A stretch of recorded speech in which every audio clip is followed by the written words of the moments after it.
Welcome back, everybody, to Life Between Screens.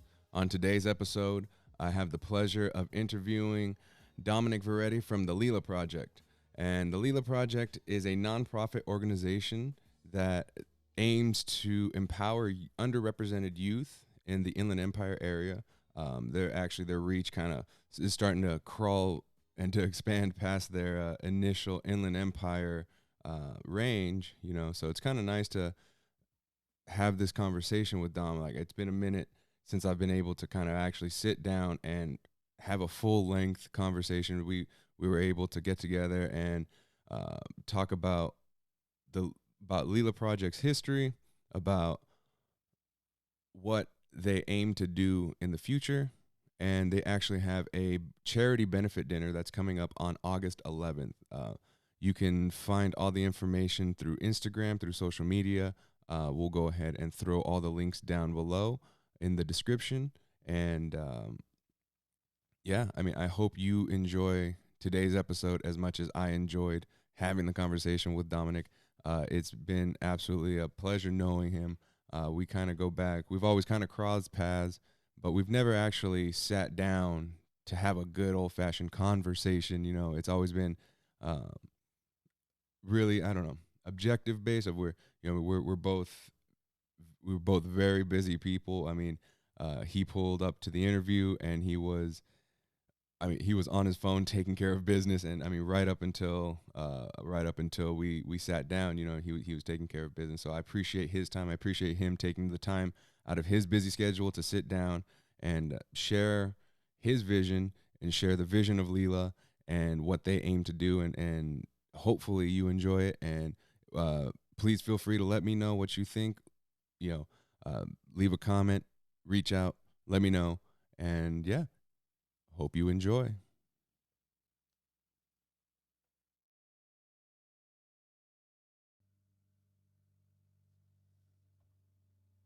Cool.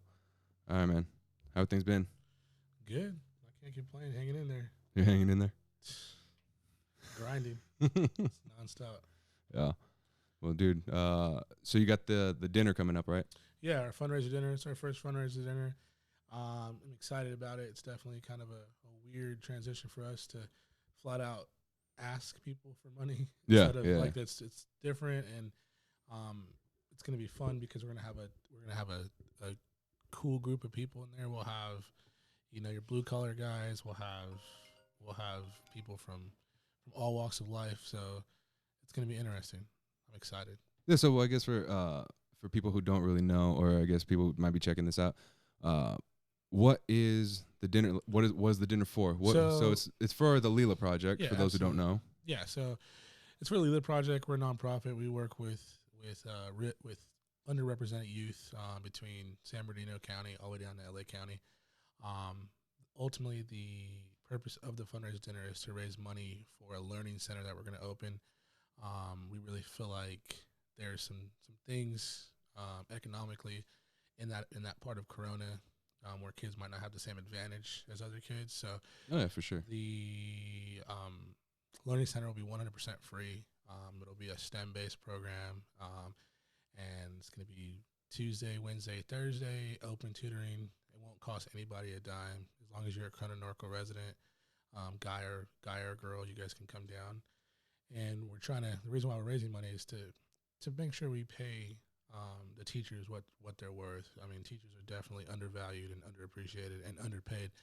So we've got a list of some credentialed teachers from the area that are extremely dynamic in what they do. So half the money raised will go towards paying them, and the other half will go towards the actual building and all the supplies and the tools that are needed to help these kids succeed. Okay. And then how many kids did you say, or how many? So right now, it seats 48 kids. It has there's 3 rooms. We have 48 computers, 48 desktops, 48 tablets. We have 4 3D printers. Um, and so it's basically we're signing kids up. We were signing kids up at Barbers and Backpacks. We're signing kids up as we speak.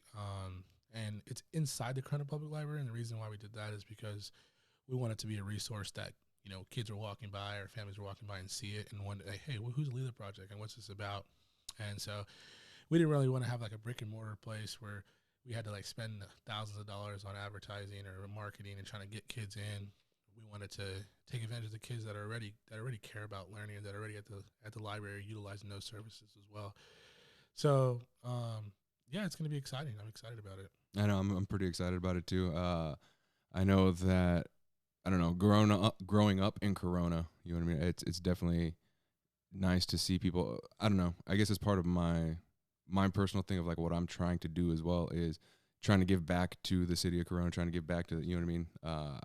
I don't know. I moved out here and into the area when I was about 12 years old or so, and I definitely remember taking the days of like Dial-A-Ride and things like that, and Yeah, definitely. trying to make things work. I've taken Dial-A-Ride one time in my entire life. Yeah, you know what I mean. It's like it was just kind of like really up in the air. You never knew when you were getting dropped off. You never knew when they were coming picking up. You know what I mean. I know you had mentioned in a conversation with you and I that you feel a big aspect of Leela is the feeling that you're trying to cut down on the possibilities of bad things happening or negative influences happening in these kids' lives in between, you know what I mean? You were saying in between getting home, getting out of school and getting home. Yeah, just that. Just from school to home is super important. Whether it's in the morning on the way to school or after. I mean, that's when kids get tempted to ditch school or try drugs, whatever. But, the opportunity gap, we're trying to close that gap. I mean, that gap is what separates a kid from going to prison and vice versa. I had a kid recently I grew up with. He same community as me, same area as me. Our family dynamic was different. Yeah. No dad, mom in and out. I just recently on Tuesday, I went to his court date. Wow. Federal. They gave him 15 years in federal prison. We're from the same area. He's white. But we're from the same area and and just a couple choices, we're in a different place. Yeah. I really feel it's important to not only try to prevent these kids from falling into that same trap, but also if they do, also still support them because recidivism is super big. It's super huge. I mean, when they were going over his terms of probation or parole when he was out, he had to register. He had to register for 5 years. Afterwards, he had to do 8 drug tests a month. He had to do, the system is set up for people to fail and return back to prison. Oh yeah. And so I think right now with Van Jones and Meek Mill and what they're doing with reform is awesome. Van Jones is a friend of mine. We've talked back and forth and had some conversations on things that he's doing, and I love what he's doing. But most recently, Rodney King. I don't know if you guys know who Rodney King is, but Rodney King was the gentleman assaulted in the LA riots, or before the riots. I'm sorry, the riots kind of happened because of the verdict came back not guilty when some officers took him out of his car after a high-speed chase and beat him up pretty bad. The verdict came back not guilty. Chaos broke. All hell broke out. Oh no, I remember. I lived in Long Beach at the time. I was out there too. I was in South Central at the time, living there, and I remember living through the riots and National Guard telling us, what the curfew was and stuff. But I just tell that story because there's some people that might be listening that are a little younger that don't know who Rodney King is. But what's really cool is recently I connected with Rodney King's daughter. She runs a nonprofit out of LA. So we actually just inked a deal. We're going to be working on a project together. I'm excited about it. Her passion is huge. I mean, she's kind of similar to. I'm doing it. Leela is, named after my grandmother. Her project's named after her father, and her father was, the circumstances were terrible in which, everything that happened. But I think he's definitely one of the pillars in the fight for social justice in those areas. So, absolutely, I think it was you got a spotlight shine on that. At that time. That was, And that goes back to some of the kids we work with. I think the community at the time, people kind of kind of were upset, like how could you burn down your own neighborhood? How could you be so mad and angry? But I think it came from a place of pain. Yeah. And I think the kids we work with, I think they lash out, and some of their social workers or counselors or therapists don't understand. I mean, they understand. I mean, but they sometimes they find it hard, hard those kids hard to work with. But I think that most of them don't understand where the pain's coming from. Yeah, that it's systemic, that it's been generational, and that we're trying to change that. We're trying to close those gaps and knock down those barriers right along with them. I know I had mentioned before, and I don't know. I'm real big on the idea of when you know better, you grow better. You mean that type of feeling? I know you've sent me DMs before that with the flame emojis and whatnot.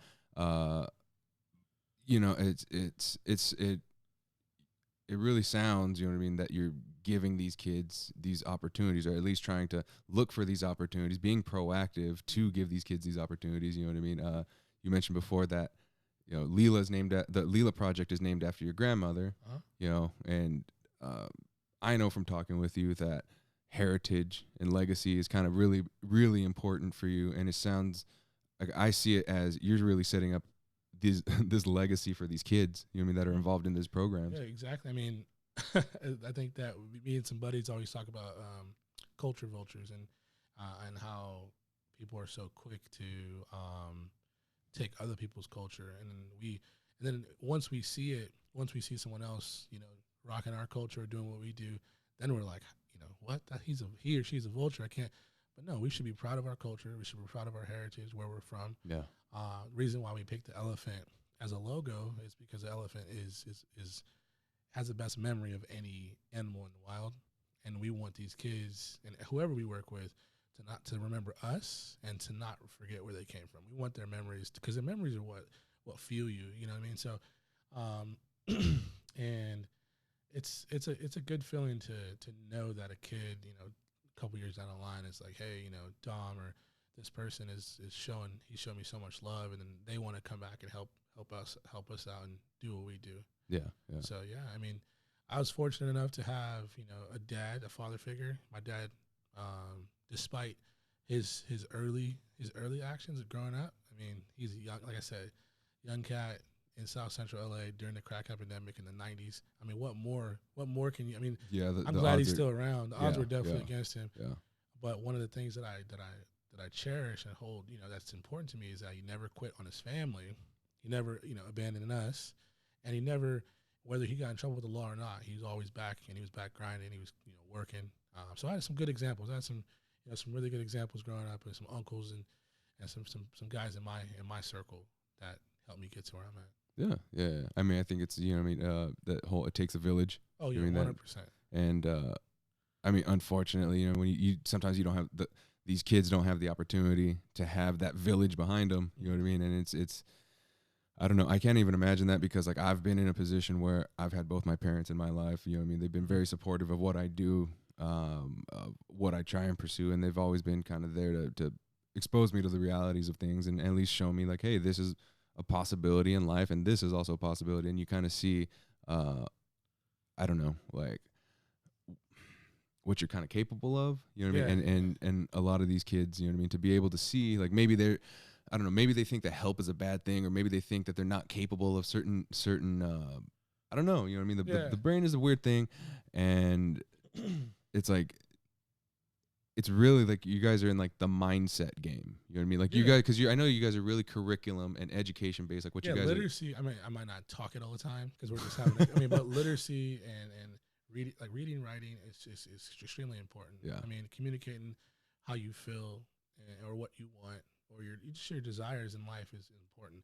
And so everything that we do is based off literacy. I feel like the power of the pen is so important. I mean, all of the greats, the greatest speeches, the greatest lyricists, just anybody who's articulate enough to speak well and to carry out their thoughts has always been successful and influential. And so that's one thing that we really, really just try to like ingrain into our kids. And it does take a tribe. We're like a tribe. We're like a coaching staff. We're like a gang. Like we try to pound that into their head, that leadership, that they're worth it, that they're kings.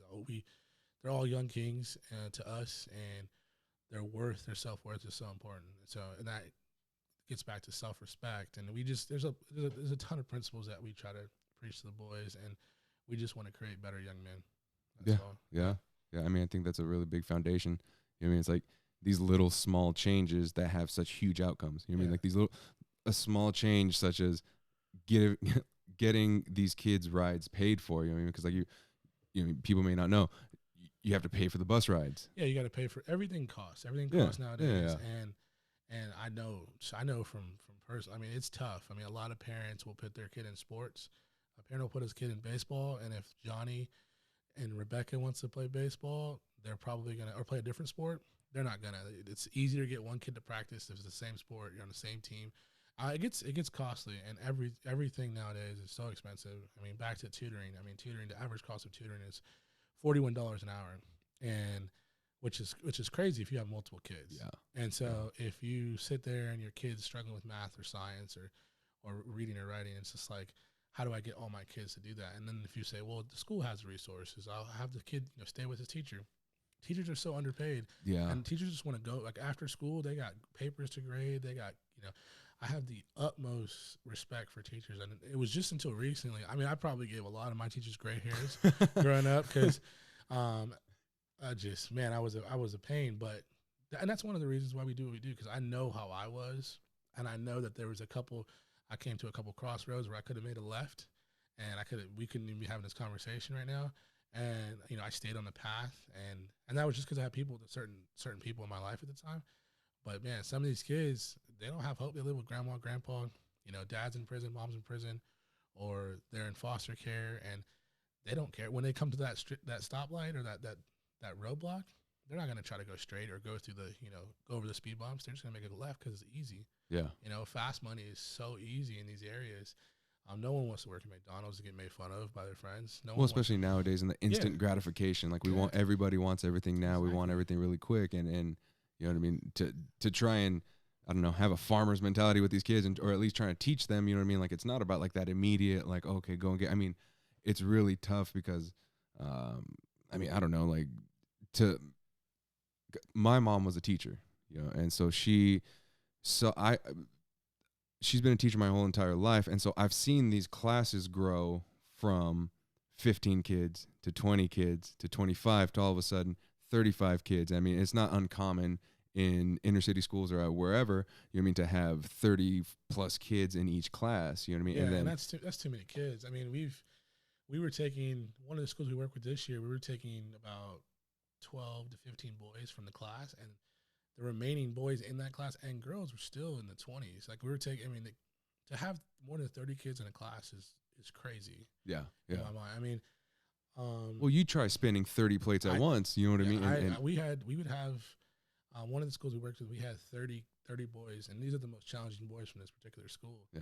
And it was a nightmare. It was tough at first, that transition to having to being, 3 adults and that was 3 of them, not one of us, that was 3 of us with 30 boys.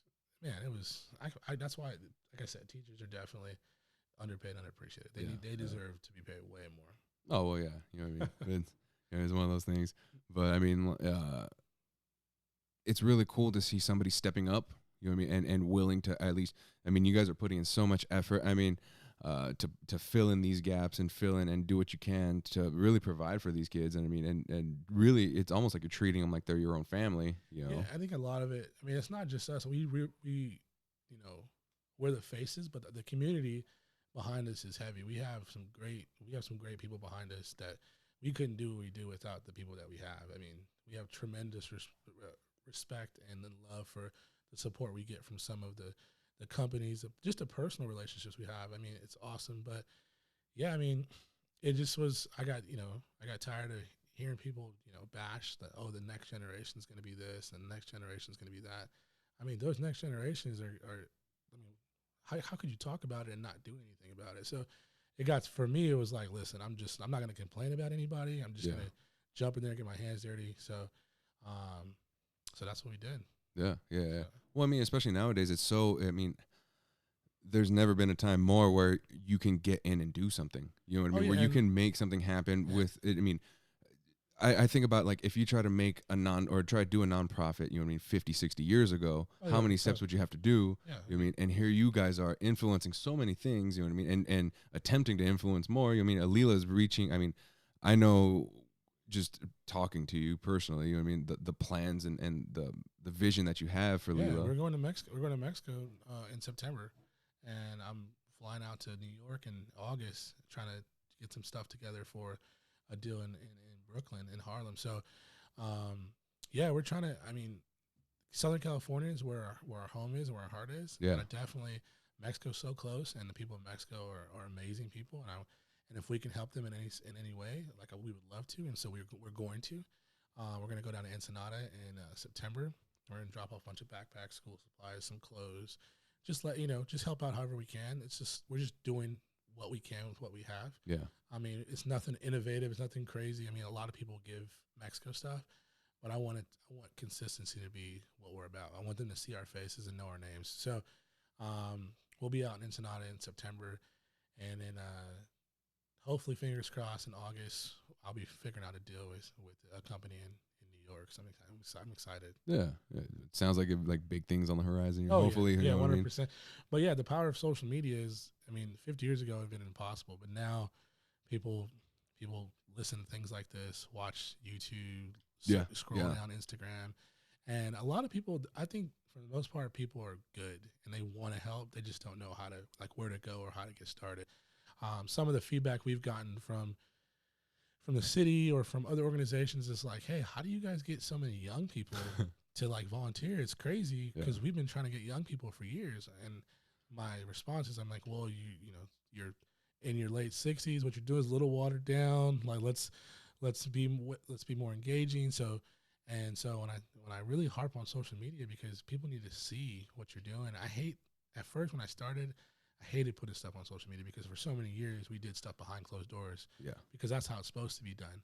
And then I was like, well, and then I'm raising. Now I'm like, now I got to the point where a friend's like, hey, you need to raise more awareness. You need to put stuff out there. You can get more help and more resources. And I was like, you know what, you're right. And so, I mean, for the last event we had, Barbers and Backpacks, we had I posted something on our social media, and a person shared it, and a person direct messaged one of our volunteers and got us 500 backpacks just off of. I mean, it's like stuff like that is incredible.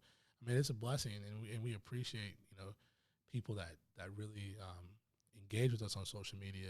Like for example, tomorrow we're going to be at Dos Lagos in Corona.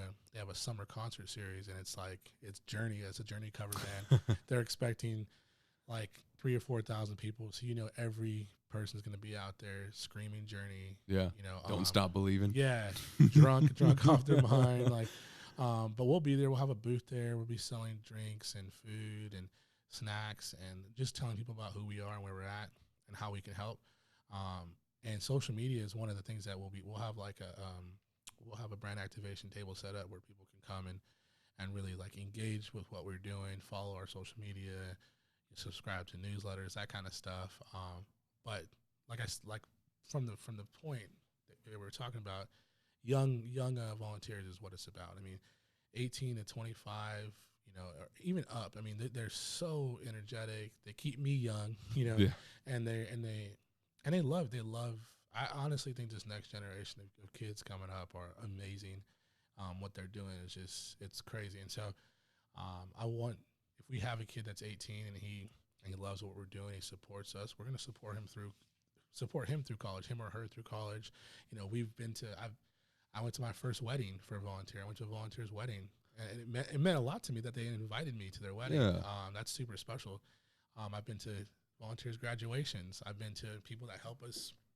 I've done all kinds of stuff, and it's awesome. It's super cool to see people grow and see them grow with us. Well, it's it sounds like you're actually cultivating relationships with these people. Oh, you know 100%. It's yeah, and I have a big group. It's like a family. Everybody shows love. After Barbers and Backpacks, we took 40 people to Lamppost. Shout out to Lamppost. They show us love all the time, and they always take care of us when we go there. So we when we were figuring out where we were gonna go, we're like, let's go to Lamppost. Like it's a mom and pop spot. We support local spots like that. So we went there. It's always great food. So, but everyone there was a family. Like it was, everyone there was super helpful and super attentive to like what we had just done. Like even the employees were like, hey, we know all about you guys. It's awesome what you guys are doing.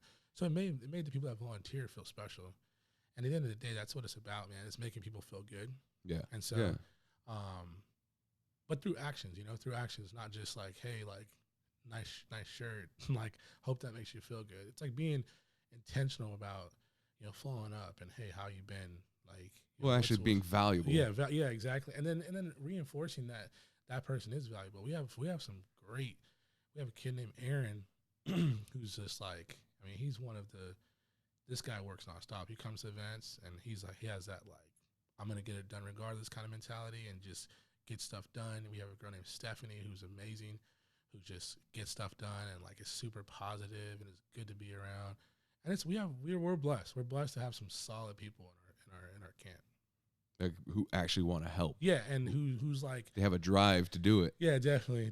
And you have those. We don't have any anymore, but we've had the like, hey, I want to help, so I can put on my Instagram. Hey, I want to help, so I could tell some. But I mean, at the end of the day, like it's cool. Like, still come, still show love because that might change. You might have started off like that with that mindset, and it might transform when you see the impact you're making in some of these kids' lives. So, yeah.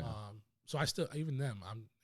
I mean, it's awesome to get out to one of these events. You know what I mean? If anybody has an opportunity to get out to one of these events, 100%. It's really awesome to get out there and see how many people line up. You know what I mean? Like for barbers and backpacks. Like I remember, I don't know. I feel like you've hit me up almost. I don't even know if it's accurate or not, but I feel like you've hit me up for every single flyer to do every single flyer. You've done every flyer. And I've seen like the photos from each event afterwards. And to see it grow, I mean, I don't want like it's like exponential growth from like a neighborhood cul-de-sac to all of a sudden now it's in Dos Lagos to now it's like when I went, it looked like you guys were outgrowing that space. You know what I mean? So we're not gonna. I don't know what we're gonna do next year. But first year I think we had 210 people attend. Second year we had 780 people, and then this year I think we had almost 1,300. Yeah. So we gave out 1,200 backpacks. So yeah, we had a little line. Feel free to adjust that if you want. We didn't have a little line. We had a pretty good line. These things move all nice. And it was super rewarding to see, to see people want to, get excited and come to our event and stuff. I mean, I counted the line before the Clippers mascot ran out. I know. Yeah, that's when I saw you. Yeah, I mean, I had my son with me, but you looked like you were like in the zone of you look like security for the Clippers mascot. I know. I had to walk into. There's a soccer warehouse, and I thought he was gonna come with his stuff already on, and he came with. Like he just came like normal, and he's like, "I got my bag. I need to get changed somewhere." And I'm like, "Well, we don't have like a fitting room anywhere." I was like, "You know what? Soccer warehouse." So I went to soccer warehouse. I was like, "Hey, can the Clippers mascot get changed?" And they're like, "Oh, well, we're not supposed to." And I was like, "Okay, thanks." And we just went back there. They were totally not okay with it, but we bent the rules a little bit. Yeah. And then we ran out, and I was counting people in line, and it was a good. I think my count was like 110 just in line waiting before the event started, which is cool. I mean, because that line stayed consistent. It was staying consistent, and people were getting shoes. I mean, we gave out 1,200 pairs of shoes. And for 100 people to be like waiting in it wasn't super hot, but it was hot. It was hot. It was in the heat. Exactly. And they were waiting like 35, 45 minutes. They got there almost an hour early before the event started. So when the event started, obviously the line started coming down because people were a little bit more free to roam. But yeah, it was a good feeling to see our volunteers, to see them happy about helping, to see, all of our we had a ton of vendors there interacting with people. It was a good day. Yeah. It was super cool turnout. Like everyone seemed like in a really, really good mood to be there. Oh, yeah. I mean, like shout out to the bearded villains. Like they seemed like they came out full force.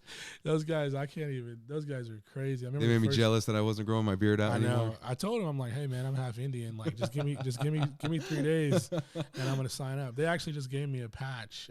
They don't give a patch to anybody. And I felt super honored. They gave me a patch.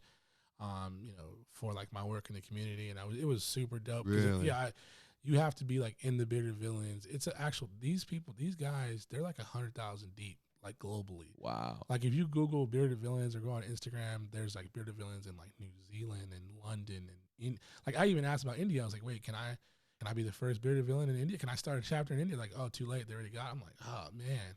But yeah, they're incredible. They kill it. Everything they do when they came out, and they come out deep. Yeah. The first time I like reached out to them, or actually they reached out to me. I was talking to a guy, David, on the phone, and then I kind of wanted to put a picture, a name with the face. And I looked at like their Instagrams and stuff. I'm like, I don't know about these dudes, and then they came out. They're teddy bears, all really good dudes. A lot of love and respect. They took care of all of our vendors. They helped set up. I mean, they went above and beyond. Those guys are worth every single penny. Dude, I mean, I don't know, and like that type of energy, you know what I mean, is like really contagious. You know what I mean, like you see them and they're just running around, and you're just like, who are these guys? You know, like it seems really cool. It's funny too because they're not all small dudes. These are big dudes, and no, dude, yeah. I didn't know if that was a requirement or not. No, you know what I mean? No, it was, but they're like I said, they're good dudes. As long as we're around, we're always gonna have them be a part of what we do because they're solid guys, and real recognizes real. What they're doing, they don't want any credit. I mean, when they hear this, they're gonna be like, "Oh man," like, but they don't want any credit. They just get stuff done. Yeah, and that's the kind of people I like to be around. So, well, I think it's a credit to them. You know what I mean? That people take notice of that type of stuff, and I think it's a credit to Leela as well. You know what I mean? I think the type of energy that you put out, you get, you get what you give. Yeah, 100%. We just, I mean, as a group, we just try to grind. We're not trying to put everything. I know there's other organizations and companies that like are like really, really vocal and like we just want to get everything done behind closed doors, knock it out, and then throw a really cool event. Yeah. And blow people. We just want to be cut from a different kind of cloth. You know what I mean? That's just a cut above every single time. You get better and better. But the amount of growth we've had is incredible. Yeah. Because there's people that I don't even know that will come up to me or like will reach out to me or, and show so much love and say that it's almost weird to get compliments. I don't know if you've seen that meme on Instagram, like you don't even know what to do with your, like, I don't know what to do with my hand. When someone says, "Hey Dom, like it's awesome what you're doing," and I'm just like, cool, man. Yeah. It's like, I have no idea how to respond to that. Cause I'm a good guy. Like I've never been a bad guy, but to be perceived as just a good dude. I mean, it's just a lot of pressure too, because there's some things that like. Oh yeah, you feel like, oh God, I got to keep this up. Yeah, like you get cut off on the freeway, and you're like, oh man, I want to like say something to this guy, but who knows who that is, you know, or you don't want that. So, but that's actually pretty nice. You have something like accountable, keeping you going. Like, okay, so much because you don't have to be like everybody else. Yeah, it's so much accountability. I mean, there's things that I don't do, that I wouldn't even think about doing now that we're doing this, just because. I have so many eyes on me and us. We have so many eyes on us as an organization. And so I'm really, really tough. And I think that all the guys I work with will tell you I'm really, really tough on them in terms of like perception and how they are and what they're like, integrity, doing the right thing, when no one's looking. So we try to just live. Well, that's that true way. Integrity. What you do when no one else is watching, and what you do in private. About. And because, I mean, these kind of organizations, they get a bad rap because a lot of people are like, oh, where's the money going, or who's and so we want transparency. Yeah. We want everyone that knows us to be like, those guys are solid. Like, I trust those guys. And not only do I trust them, they've made it evident through like social media, through our website, through like our fundraiser dinner. We're going to have like a full segment dedicated to like where every single penny is going. For the like where our money is being spent, everything is where it's allocated, because that's important. If I'm going to sit down at a fundraiser dinner, or I'm going to give to an organization, I want to know where the money's going. Yeah, I'm not going to name any names of other organizations, but I don't want to be one of those. I always want to be connected to the street and be like the organization that everybody knows. Like, hey, this guy's a man of integrity. So keeps it solid. Yeah, exactly. Because once you get that. Once that aura starts to come around your nonprofit, then it's hard to remove that. Well, it's the really, it's your brand. You know what I mean? It's You can market as much as you want. You can put out as much stuff as you want that says like, hey, look at us. We're doing really good. We're really good people. Look at us. Look at us. Look at us.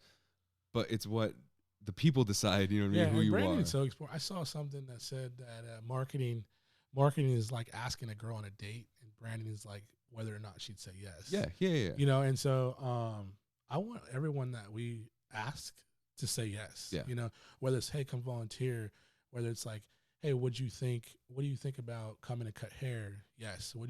Hey, would you be willing to donate towards our next campaign? Yes.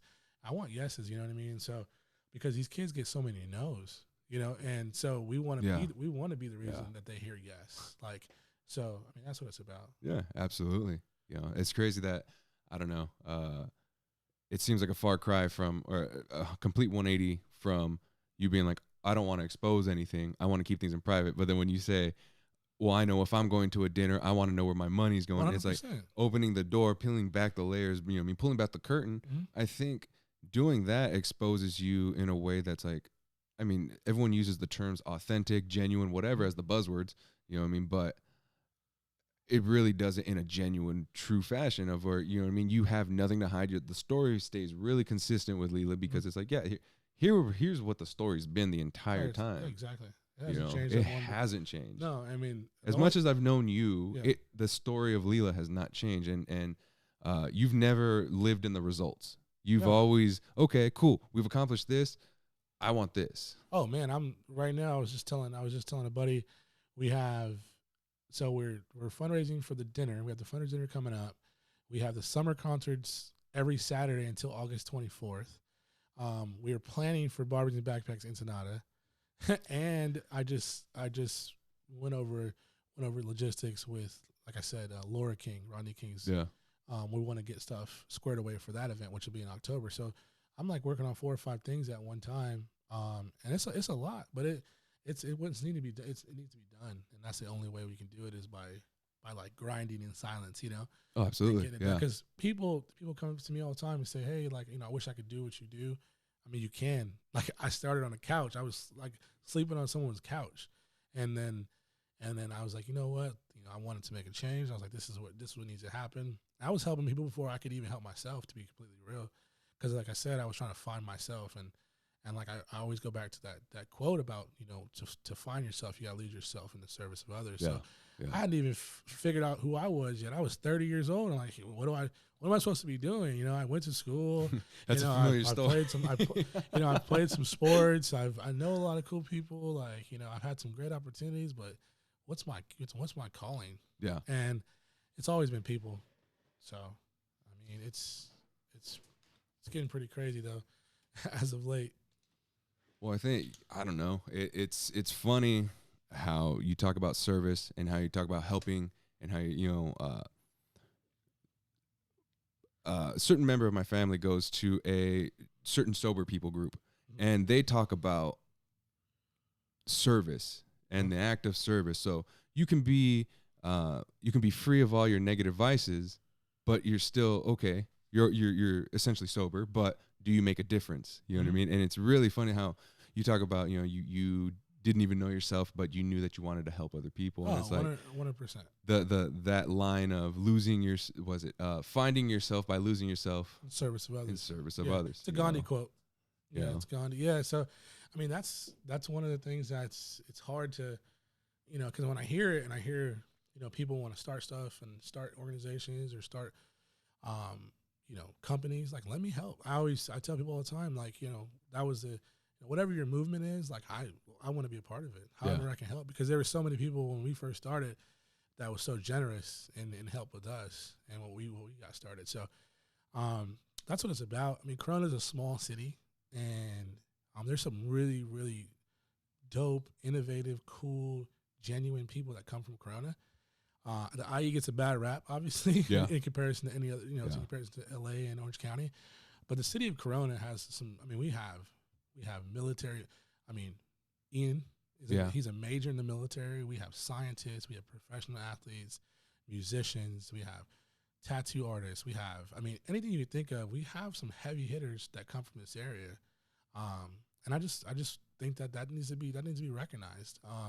but it needs to start from a small level. You know what I mean? Like I want the kids to know, like, hey, this is specifically from speaking to Corona, by the way, but the kids that come to our learning center, I want them to know that I'm going to definitely showcase and talk about people from this community. Yeah. So they know, like, hey, Yeah. they made it, I can make it. All of a sudden, the community has your. I mean, the community's backing you. You know what I mean? Letting these kids know, like, hey, there's a whole group of people waiting to cheer you on. Yeah, like, and then on top of that, like, there are a ton of people. The network is huge. Like, you know, Johnny or Billy, as long as they just do what they need to do, when they get to a certain point, there's going to be people like myself and yourself that are willing to help them in any way they can. Oh yeah. And so, and I think that's a resource that a lot of kids coming up, and even adults, don't realize that they have, you know. And that's why I think it's so important to have organic relationships and not to you know, burn bridges, just to stay positive and always seek. I mean, if you don't have a mentor, like, you need to get like 3 or 4 mentors. I have 3 mentors that I talk to on a regular basis, and no matter, you know, where I'm at in life, I'm gonna be 65 and have a 90-year-old mentor. I don't even care. Or you can be younger if there's someone that you feel is younger. I mean, I think that's crucial as well. You know, I think I've heard that you're the sum, or was it you're the average of the 5 people who you hang out with the most. Yeah, exactly. I mean, I got some great people. I mean, that I hang out with, and some solid friends that I consider brothers. But at the same time, I know that I definitely am harder on them. I think that, and that's just because I just want my whole circle and everybody in it just to be solid and to be pushed, you know, because sometimes being uncomfortable is when you really grow. I mean, I think that's a sign of like a true friend is telling you something when you don't want to hear it, but it's kind of something, you know, I mean, not being a jerk about it, but going about it in the right way of like, hey man, like in a respectful manner of like, hey, this is what's up, you know. And I mean, how could you classify it? I mean, I want to be. It's not. I don't walk around telling people I want to be a leader or I want to be a boss or anything like that. That's not what it's about. I want to lead by example. But at the same time, how could someone like call themselves a leader or a boss when everyone on their team is not doing what they're supposed to be doing and handling business the way they're supposed to be handling it? Because you're a reflection, like you said. Yeah. I mean, if the guy, if the lowest guy in the totem pole is way low, you're not doing something right. Like, you know, the youngest guy or the guy with the least amount of talent on your team, you need to be encouraging him, and everybody needs to be pushing him to be the best, you know? Well, I think it's funny that, I don't know, people talk about how they don't like bullies and they don't like, but I think you'd be hard-pressed to find somebody not willing to enjoy putting their foot on somebody's head. I mean, like when, you know what I mean, while they need help type of feeling, you know what I mean? Where you mentioned it of how people asking you, like, how do you get these people to help? How do you get these people to help? And it's, I don't know, it's way easier to be negative. You know what I mean? It's so much harder to try and seek out this good thing and trying to cultivate it and trying to do that. And it takes a lot of. I've been living with this phrase in my head for the past like couple weeks or so. But it takes a lot of moments to gain momentum. You know what I mean? And 100%. and I feel like the same way with an attitude. You know what I mean? With like, it takes a lot to get out of that negative mindset. But once you get into a mindset of like, oh, I'm willing to help. I want to do things that help. I want to provide value. I mean, I don't know, you know what I mean? Calibrate your mind to think that way a little bit. You know what I mean? I think you start finding that that it's a lot easier, and you start finding the opportunities to help. I mean, it start like the little changes that make big changes. Oh, you know, 100%. I mean, everything. I mean, you said you touched on momentum, and I remember about 2 years ago that word was something that I had it in my bio on my Instagram. And I had it up in my room. It was just something that I like. Definitely, momentum was something that was super important to me. And I don't think enough people realize how important momentum is. Yeah. Because there could be negative, but you can be going the opposite way. Oh man. And so momentum is super important. And people don't like bullies. And I whenever I do or say something to a younger or someone my age, a younger cat, or someone like even older, it comes from a place of love. And I always feel like I'm doing someone a disservice if I don't tell them how I feel about their growth. Like if they're stagnant and I consider them a friend or a brother, like why wouldn't I tell them? You know, why wouldn't I challenge them to be better or give them an opportunity? I mean, people call me and, hey, do you know anybody? It's funny because I get crazy calls like, hey, you know someone hiring? Do you know anyone selling a car? This kid I know needs this, and it's like, and you know my friends are like, how do you handle all these phone calls? But for me, it's like, why not? If I have the resource and it's a text message or it's an email, it's all good. Like I'm fine with that. So I mean, because people have done it for my family, we've gotten so much help in the past. So growing up, I mean, why wouldn't I? It's funny because that speaks to the mission of Leela. You know what I mean? It doesn't take much to help. You know what I mean? That speaks to the very roots. Yeah, of, I mean, of what, you see it all over, you know? all over the shirts and the boutiques where it says, kindness is free. I mean, 100%. Yeah. Just to be kind, and I think that a lot of people don't listen to people. I think a lot of people just listen to react, and I just want to I hear people out and see where they're coming from, and if it's from a place of that's genuine and they really need it, like I'm in your corner. I don't even care about your background or your history or what you've been through. As a matter of fact, if you've been through some stuff, then I like that. I like a little rough around the edges, you know, because I know what to expect. So. Well, it's funny, I mean, it's that I don't know, you had mentioned it, but like you get that feeling of like it doesn't take much, you know what I mean? It doesn't take much to be nice, like, you know what I mean? Returning the shopping cart, saying hi or thanks, you know what I mean, or hello, or you know what I mean, how are you doing today? You know what I mean? Mm-hmm. But then it's really easy to not do much or keep your head down and not help, and then you know what I mean, you kind of you get an attitude about life. Exactly, and I was just talking to a buddy on that's overseas, and I was talking about, he was asking me my like what tips do you like how do you remind yourself daily of things to do, or like what do you, and some of my it's funny, but I put it on Instagram the other day, and it was I always believe in patterns. Patterns are super important to me. I always believe in patterns, and I never fall in love with potential. Like that's something that like is hard for me to. So when I say about never fall in love with potential, it's just like when someone is, coming at me with like this, hey, I got this business idea, and like, so from a business standpoint, not from like not from a kid standpoint, like I believe in all their potential.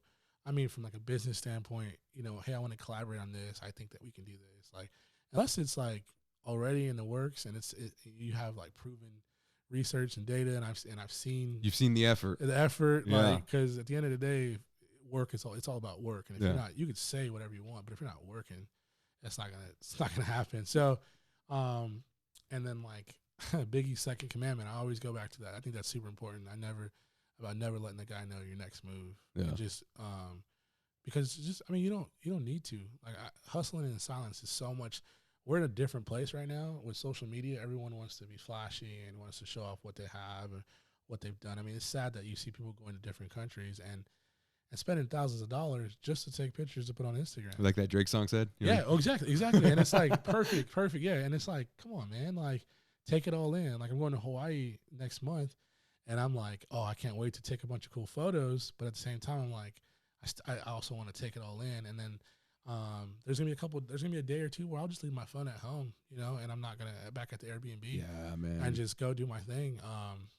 But I'm going to flood IG like everybody else. I'm not saying I'm better than anybody else. Well, nah, But it's one of those things where I just don't want to be the flashy. Like I'm not into the flashy and telling people what's going on, like what's next and stuff. I mean, this is different, but I feel like you're not doing it to you're not doing it for the applause and go. I'm not doing it from a place of of like arrogance. It's for like, hey, listen, if you want to get involved, this is what we got next. Yeah. Give me a call, shoot me a text. I mean, all of our stuff in terms of accessibility is online. I mean, I have my phone number attached to the Facebook or to the Instagram, to the website. Like, if there's an issue, good or bad, call me. Yeah. I'm not above any of that stuff. And that's actually one of the things that I thought that was cool about Nipsey, was that he was in his area and he was accessible. Yeah. Unfortunately, as part of his demise, and it sucks that it had to happen that way. But that's important. I think that's what made him who he was, is because he was accessible. He could help people and touch people, physically and verbally and mentally. So I think that's important. I definitely think that marathon continues mentality, has definitely influenced a lot of people. Yeah, 100%. Definitely myself personally, feeling that, having that mentality of like, no, this is gonna last. This has got to be for a minute. This isn't the instant gratification. Yeah, exactly. There was a post that I had shared of his like months ago where he talks about how he's no different. He was no different than anybody else. That he just never quit. Yeah. And so I shared that because I feel the same way. I was just like, I'm just not gonna quit. I'm gonna go hard. I'm gonna foot on the gas until I can't see. Well, he understood his value. He understood his value. Wasn't willing to let anybody else tell him anything. You know what I mean? I know I posted something today that had something along those lines of, you know what I mean? Don't think less of yourself because somebody else doesn't recognize your work. Oh yeah. You know. I mean, I think that even plays into these kids' lives. You know what I mean? For Leela, that they have somebody out there willing to tell them like, hey man, like, you know, think more of yourself. Just because if you don't have anybody in your corner, no, you have us in your corner, and all of a sudden there's a giant support network. I mean, it's crazy. We had a teacher in particular that would leave notes to the substitute saying, hey, if the boys act up, call this number. And it was my number. And so I'd be out, you know, working, you know, running errands at the gym, and I would get a phone call, and it would be a substitute teacher from South Central LA, like, hey, like, I was told to call this number. Is this Dominic? And I'm like, yeah. Like, well, I'm having a hard time with the class. Can you talk to him? Like, well, put any one of them on the phone. So you get on the phone, and I'm just like, hey, man, we just went over this. You know, I talk about values and respect and leadership, and then, you know, question whether or not they're being leaders, you know, with the current way they're acting. Yeah. And they, oh man, they would straighten up, and then, you know, everything would be cool. And so, it's not from a place of like discipline where I'm like yelling. It's like it's accountability, and it's they know we drive back and forth to LA, and they cherish us as much as we cherish them. So it's like, hey, if you want us to continue to come out and support you guys, then you guys got to act right. So, and they love it, even though we're gonna support them regardless, you know. So, but it's a good time. Some of these kids are hilarious. Well, yeah, you know, they're gems, dude. Oh, gems. Some of the kids are just. I mean, I get one kid in particular sends me a Cash App for $5 a week. Like, I get and then if I don't send him $5, he'll message me on Instagram and say, hey, I sent. He'll flat out tell me, I'm like, what do you need $5 at 1:00 in the morning for? Like, why did you send me a Cash App at 1? He's trying to buy like Xbox or PlayStation, whatever. I don't know if it's whatever the gaming cards are. Man, you've gotten to that point where you're just like, whatever the gaming stuff is. I don't even know what they're called. Like, I have no idea. I haven't played video games since I got back in like I said, during the riots. It's crazy. It's gonna age me. I'm 34, but during the riots, I remember I got a video game system. I don't remember which one I got, but I definitely got one that we couldn't afford. Yeah, for sure. So it was on. So it was on right away. I got some bunk beds too during that time.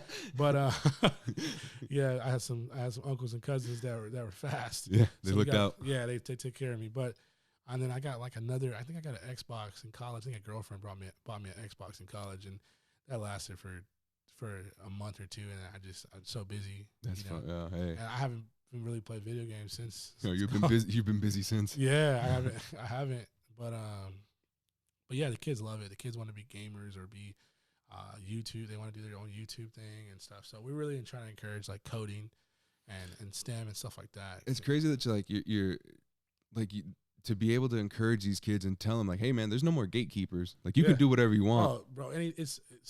I know it's gonna sound cliche, but Obama kicked down the gate. He knocked down the front door. You know what I mean? Like we had a black president. Yeah. You know, these kids are black, and they. I mean, at the end of the day, that they really can do whatever they want. Yeah. And you just got to act right and respect people, and so a lot of it is his behavior. You know. Yeah. A lot of these kids, when we came in, we had one kid in particular that was like he was on his way out. We came in, and the school was like, you can work with this kid, but he won't be here next week. Yeah.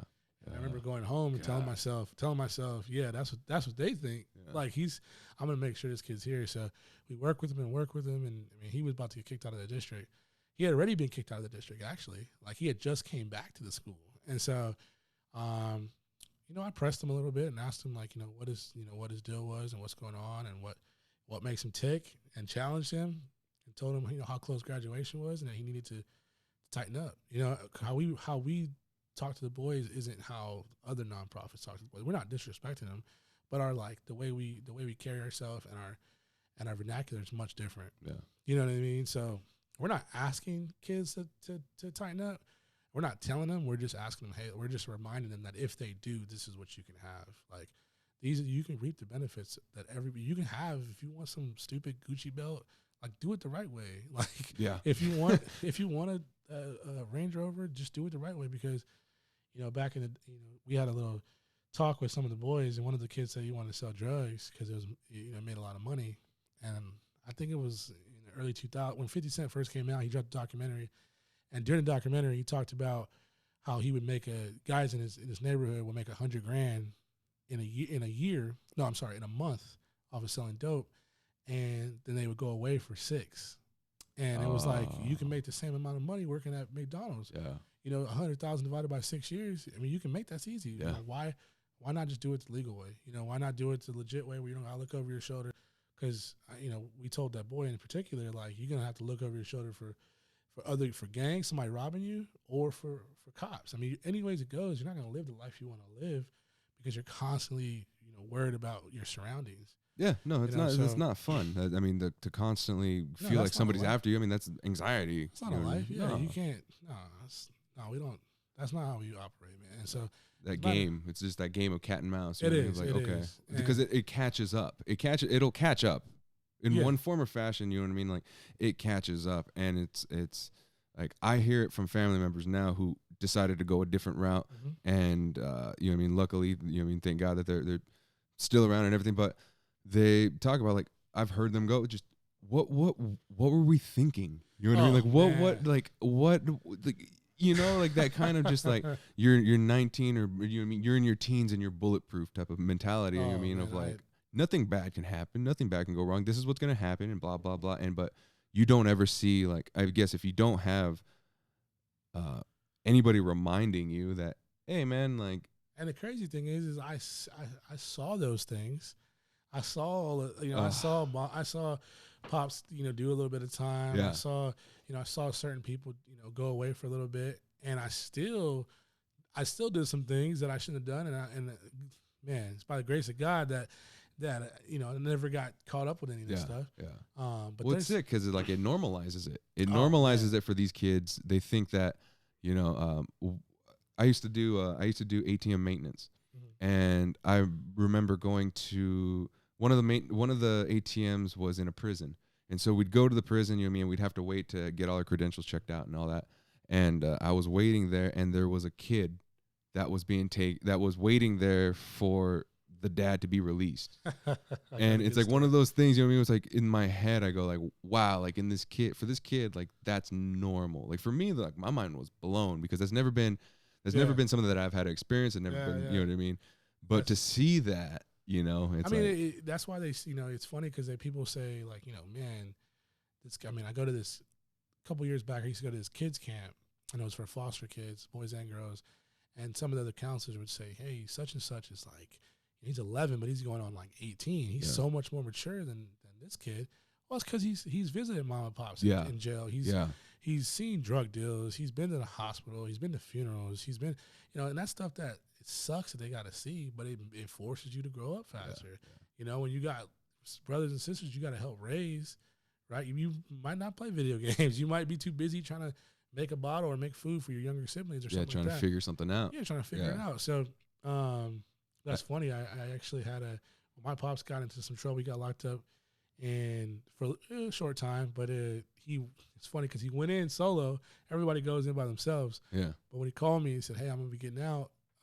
Can you pick me up? Yeah. So, yeah, no problem. Of course. And he came out with like 4 or 5 guys. Like, they all got released at the same time. Oh, my God. So I'm there in the middle of the night. And if you've ever been part of, a release, they release you. They'll say, hey, we were going to release, such and such between this time and this time. Yeah. So you can be sitting in Banning or LA County Jail or wherever, waiting for your significant other or your family member or friend to get out. You don't know what time. So you just sit in your car waiting. Yeah. So I've seen a lot of that. Yeah, I'm sitting in the car, and then all of a sudden, I see him run out, and I see 3 more. It was like a prison break. I was like, "What's going on here?" That's what it felt like because they were just out. They were like, "We don't want these guys to change their mind." Yeah. And they jumped in the truck, and I remember we went to Denny's and had food and stuff, and it was crazy to have a conversation with these guys that just got out, and they're just eating like they never ate food before, But there's things like that kids, in Irvine or in Laguna Beach aren't going to Yeah, experience, man. And I'm not saying that makes that kid cooler but it's just a different lifestyle. It's to recognize that the environment's completely different. The situation is completely different. Like, I mean, it's not, there is no one size fits all approach to this life, you know. And I mean, there's plenty of, I mean, divorce is super, it's really tough. I mean, like I said, I'm fortunate enough to not have had, like, I didn't have any, my parents never got divorced. So I had both. Despite any struggles, my parents stayed together. It was solid. It was always a good, strong family household. So I'm blessed for that. But there's kids the Laguna kids, right, who are maybe parents divorced. I mean, that can play that's a whole new struggle. That's a whole new struggle. So everybody's story is different, and everybody how they interpret is different. But the kids that we work with are kids that tend to fall into that other lifestyle. Who's we're in and out of jail. Family members and low income and sleeping in cars and just stuff that's not okay. Stuff that would make the kids in Laguna and Irvine be extremely grateful for what they had or what they didn't have. Yeah, I mean, I do. I'm very fortunate. Myself too. And like too. I consider myself very, very, very fortunate. You know what I mean? But I know that I've always been presented at least with the other side of it, of the reality of the possibilities. Hey, no, this is why you say yes sir, no sir, you know what I mean, like whatever, like this is why you treat people with respect, this is why you do things, because you know what I mean, like that's what you do exactly. And that's why bullies, like, it's funny, when I first moved to Corona, it was like there were actually bullies when I first moved to Corona, and I thought it was hilarious. I'm like, what the heck, there's bullies, there's people that, like, because in other parts, in Long Beach and LA and Compton, Watts, and bullies get bullied. Like, that's not a thing. Respect is super important. You know what I mean? Because you never know who you're disrespecting, and you never know how far that other person or their family is willing to go to get their respect back. So if you disrespect somebody in a really bad way, that's everything. It's everything. That's all, some of these people. That's all they have. Yeah. They don't have. Well, I mean, place them in a situation. Yeah, that's all. That's all. In those parts, it's all they have. And I can't speak too much on it because I'm not going to sit here and try to act like I was born and raised in South Central. My family members are still there. I went back as much as we did. But I'm definitely in tune with that area. I was born there. That's where I'm from. But when people talk to me like, "Hey, are you from LA? Are you from Corona?" I'm from Corona because I went to elementary, junior high, and high school here. Yeah. Right. I'm not gonna sit here and be one of those guys that's like, "Oh, I'm from LA. I'm from LA." No, I'm from here. Yeah. Like, my roots are in LA. I got family in LA, and I know what it's about, and I understand it. But I'm not gonna sit here and portray something that I'm not. You know what I mean? So, and it doesn't matter where you're from. Like, no, helping is helping. Helping is helping. Yeah, it doesn't matter. I mean, making a difference. If somebody hears this or goes to a Leela event or goes to the dinner and gets inspired and wants to go start something in a different area, it's like, that. 100%. I think that's what this is supposed to do. You know what I mean? Like, I keep going. I always have the Kurt Vonnegut quote in my head of when he asked his son. He goes, what do you think the meaning of life is? And the son goes, to help each other through this, whatever it is. And it's like, oh yeah. Like, I think we can get really caught up in everything else. It's really easy to be cynical about social media or these kids and like, oh my gosh. But it's like, or you can choose to look at it as like a really good thing, a really positive thing, and look at how you can help make a difference rather than, you know what I mean? Like how we mentioned before, it's easier to be negative than it is to be positive. So yeah, I fall into the trap myself. It's so easy. I try my hardest to be positive, and then something comes up, and you're like, oh man, I feel a certain way about this, and I'm very vocal to it, almost to a fault, and I'm working on it. I'm still You're growing. Human. I'm human, man. So it's tough, but I'm just trying to be better for the young ones, because I can't sit here and try to tell a kid what he should do or what he shouldn't do if I'm not doing it. You know what I mean? So, and I can't. Same thing with the people that work with us or for us or alongside of us. I can't be a person that I can't say we should do this X, Y, and Z if I'm not doing X, Y, and Z.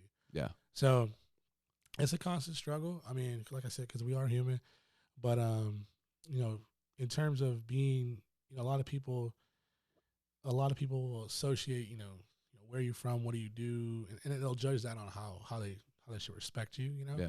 Yeah. And so, I mean, but for me, like, the reason why I go back to those places, because homage is homage. Like, I'm gonna pay respect to those places, because those places little bits and pieces of those places help mold me to who I am today. Yeah, they make you. Yeah, they make you. So I'm always gonna show love, and then so I'm not saying that I can go to every set in LA and I'm like certified and I can do. But the point is I'm gonna go there, and whether you want me there or not, I'm gonna go there and help, right? Yeah. And so I'm not there for anything negative. I'm there for positive stuff. I mean, we tell guys all the time, like, I've been in LA before, and guys hit me up like, "Oh, where you from?" I'm like, "Hey, man, I'm from Corona, man. Yeah. I'm out here helping the youngsters. Like, I mean, that's not my lifestyle. I personally have my opinions on gangbanging. Like, I just feel like, man, like, I get it. I totally understand it because, that's just a situation sometimes that people fall into. Kind of born into that at times. I mean, yeah, and it goes back generations and generations, man. And I got cousins and stuff and family. But at the same time, like, if you have a kid, man, or you're over 30 and you're still gangbanging, come on, get it together, bro. Yeah. Like, you got to get it together. You can't be still doing this. Like, at least look for the way out. Well, I mean, look for the transition. Yeah, you're not being like I'm guilty. I have friends that are in their 30s that still, I still respect and I still love, but I'm still calling them out like, hey man, like, what are you doing? Like, you're over 30 years old and you're still worried about the colors you wear and where you're at. You can't go into certain neighborhoods. That stuff doesn't matter anymore. You're a dad. Yeah. You have multiple kids. Yeah. You need to be focused on a job and providing for your family and because I'm sure, like, if these kids had somebody willing to do that for them, you know what I mean? It's like you're like you said, or like you guys are doing, you're filling in that gap. Yeah, man, we're out here trying to break generational curses, man. This is not a game. Like if you want to change the trajectory of your family tree, it starts with you. You got to get it done. Like, you can't just sit there and talk about it. You got to get it done. And so when these guys are like, but my grandpa was a Crip or a Blood or was in this gang and that, well, that's cool. That's awesome. Whatever. I mean, respect to your grandpa, but what are you going to do about you? Yeah, what are you going to do about you? That's why are you riding his coattails, negative or positive? Yeah, like, you got to change that. And so, one of the things that my pops instilled in me was, he's a leader, definitely a leader, and he's probably one of the hardest working dudes I've ever met. So I know that if I just those qualities, that leadership quality, the respect that he taught me, and just try to outwork everybody, then I'll be all right. So, I mean, respect goes a long ways. Yeah. In every circle. I mean, you could be at a corporate level, you could be street level, and anything in between. If you respect and you're real and you follow up with people and you show people that you genuinely care, I mean, it goes a long way. Yeah, because I mean, respect doesn't come with a job title. Oh, not at all.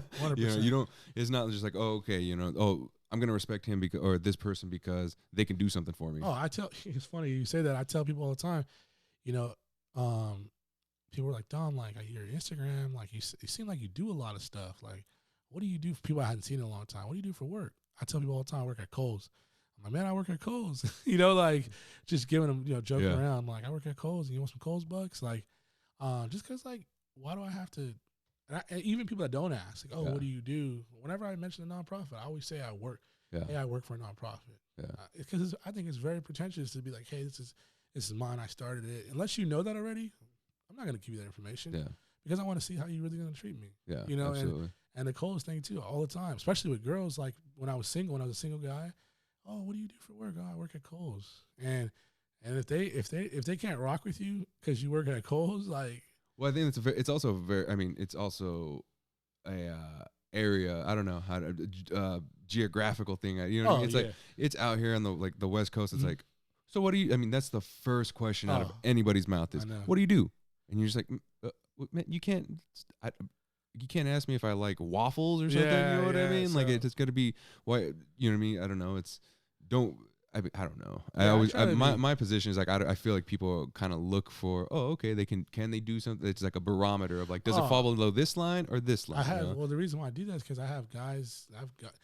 It's crazy because people talk about, there's a thing called a male groupie these days. Like, girls used to be back in the day, but there are guys that will, hey, what do you do for work or what do you do? And then they hear it, and then they're like, oh, plug, like, automatically, like, oh, that what can you do for me? What can he? Oh, he can do this for me, or he works here, and I'm willing to help anybody, but not under those circumstances, right? Like, so I always am super vague and super broad. Like, oh, what do you do? I do marketing. Yeah. I do some branding here and there. I'm very vague, and just because that stuff doesn't matter. I don't care. I'm gonna treat the trash man, and the server at Denny's the exact same way I'm gonna treat the CEO Dude, all the time. it's funny, it's funny that you say that. My son, what he's been doing lately is he waves at the trash guy as he drives by. You know what I mean? And it's like, for me, you know what I mean? Like there's nothing in me that looks at that type of job. You know what I mean? I look at that type of job and go like, oh, man, like I wouldn't be able to do that. Like that's a tough job. Those guys make good money, dude. Oh yeah, for sure. Those guys make good money. But it's that type of feeling of like, really treating people for who they are. Really seeing people for who they are, trying to give the best to them, and it's like doing the best for these kids, seeing these kids and for the potential that they have. And it's like, doing what you can. Like you're not forceful with them, but you are keeping them like in line of like. Like I definitely I use the bowling analogy with my kid of, I'm the bumpers and I'm the bumpers in the gutter and and. You know what I mean? I'm just keeping him in the track, or keeping him on the lane until he's 18. You know what I mean? Yeah, definitely. I mean, it's so easy.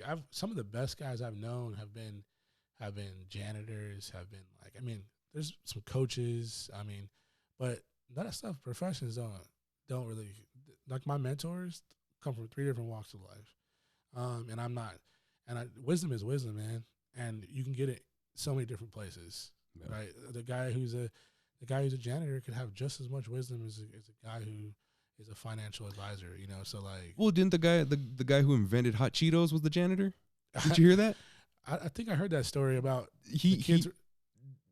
Go. Sorry. No, keep going. No. So he was taking either like Cheeto dust or something like that, but he was taking it home and like he was making a concoction and then had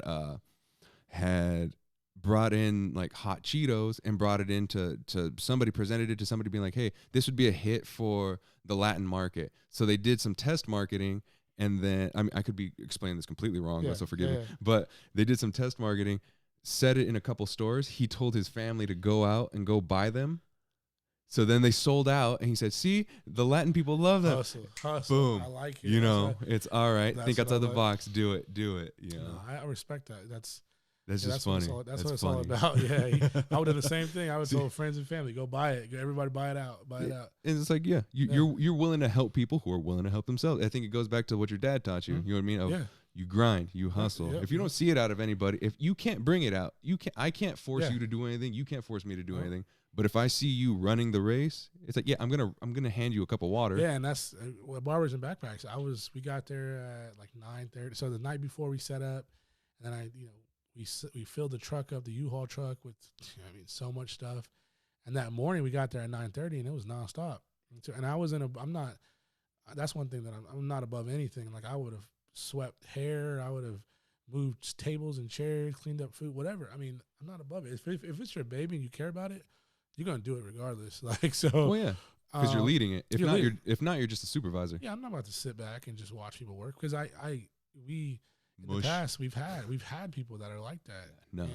And I had to like nip that in the bud. Like, hey, listen, around here we work. Like we really work. So it's been a blessing. I mean, and the fundraiser dinner is gonna be awesome because we got some really cool guest speakers. One of the guest speakers is he's a public defender for Riverside County. Wow. And I think that's very important that people understand where he's coming from because he works with. That's a direct line, man. Oh, 100%. He's seeing the kids that slip through through the cracks or that don't make it to us or don't make it to other organizations like ours end up seeing him. Yeah. And then first they see the law enforcement, then they see him, then the doors clang, So and they can't afford. I mean, that's the thing. I mean, these kids can't afford these attorneys. So many of these court cases, I mean, the time and the sentencing would be so much less if they had the proper, representation. But instead, they have a public defender. No knocks to public defenders because there are some out there that really grind, just like him, Mr. McKnight. But then there's some that don't care. It's just like, hey, I'm gonna overloaded, get paid. Doing whatever. I'm gonna get paid regardless. It's all good. Whatever. Take a plea. But this guy in particular, he works with kids. He works. I mean, his son.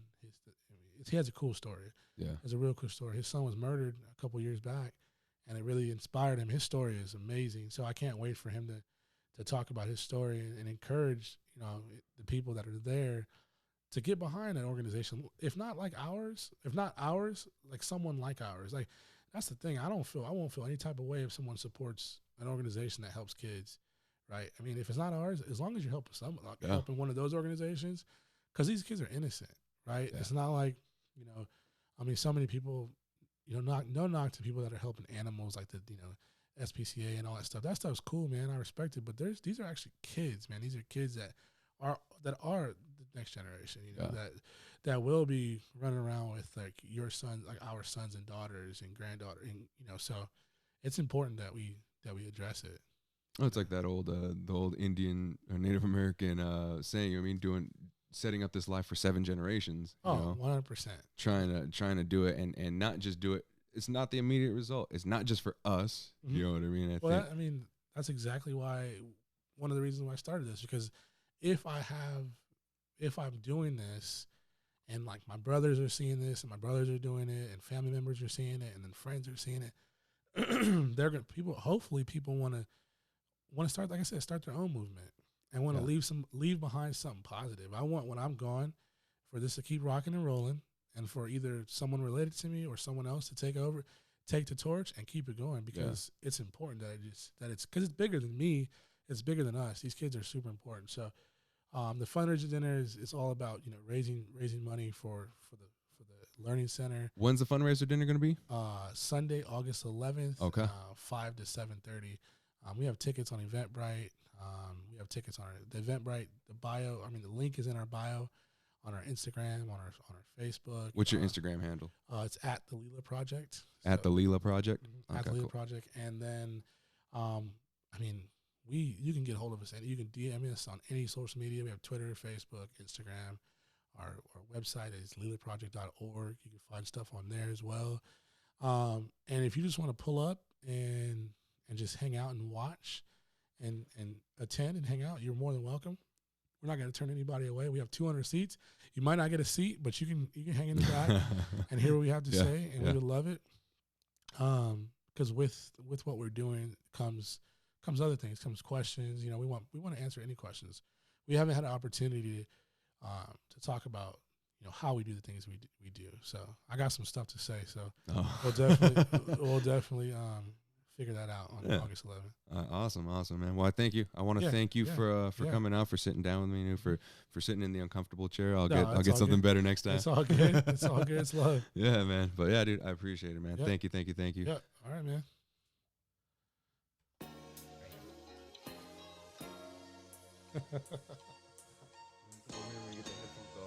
Oh man, that's hot. Yeah.